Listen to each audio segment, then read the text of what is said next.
basokuru n'abasokuruza batavukanye utwo tubati bubakisha umuganda niwo natwe badusigaranye niwo baturaje nta kabati baturaje ntako nyene niko tukingakinga tukinjira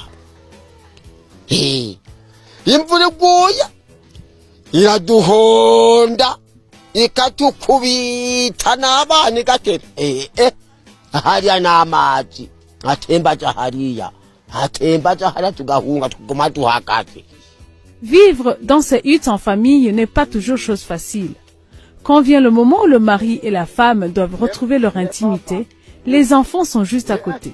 Nahindukira hariya kandi umukenyezi nkamusanga hariya kandi tuvumbagurika.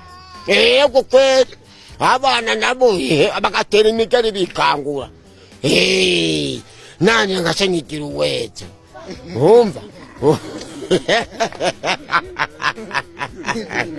Ubwo biragoye biratangaje kweli.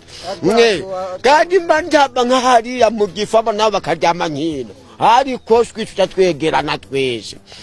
Ngiye kuvumbuka ngo nkakujya kwinyana ngo mvumbuke. Kabisa byanga. Ngabana bagatemwe ndiye biratsika.